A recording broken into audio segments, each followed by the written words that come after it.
Eksklusibong nakapanayam ni Jessica Soho, si incoming President Rodrigo Duterte sa Davao City. Dito'y pinaliwanag ng susunod na Pangulo ang kanyang desisyong magtalaga ng mga komunista sa gabinete.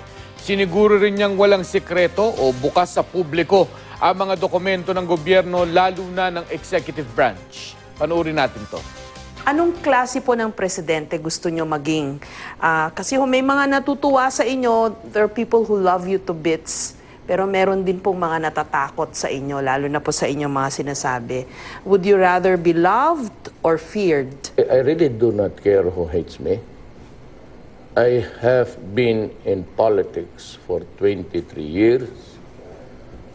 I've learned to accept garbage and divine light from the others, inspiration. Para sa akin, I would just like to be a working president. Inaabangan ho, paano nyo ba lulutasin yung krimen? Sabi nyo nung kampanya, in 3 to 6 months. Mantayan mo lang ako pag-upa. Okay. You need the death penalty, sabi Yes, nyo ho. hanging. Sabi ho nung iba, hindi naman daw yung deterrent to crime. You have to solve poverty to solve crime. Correct. But just because you are poor, you doesn't mean to say that you have to sell shabu. Seryoso ho ba kayo sa alok ninyo sa mga komunista to join your government? And I'm sure may mga tao pong hindi komportable dito po sa announcement nyo na ito.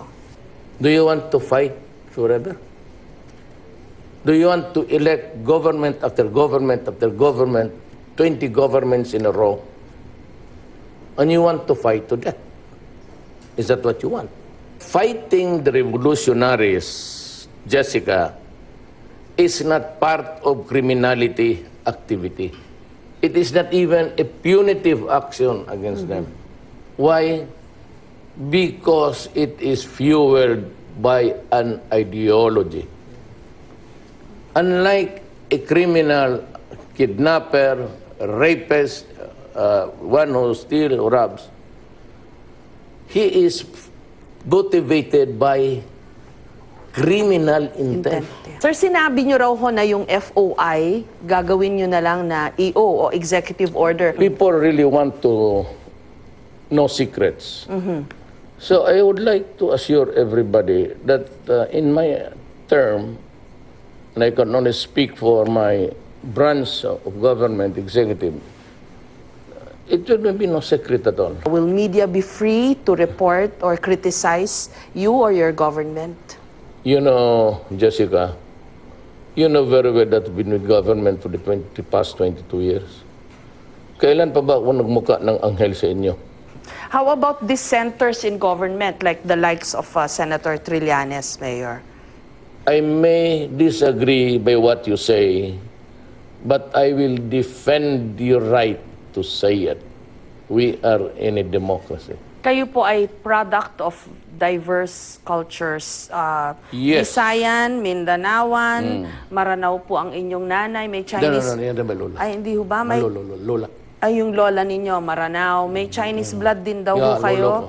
And then may leftist, MIMN connections na may pagka-rightist din dahil sabi nila naniniwala raw kayo sa vigilantism.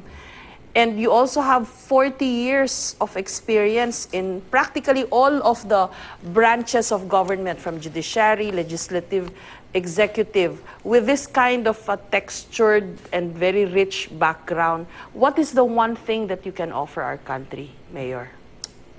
My toil. And my little of my, is it virtue? Determination. When I say, I will do it, I will do it.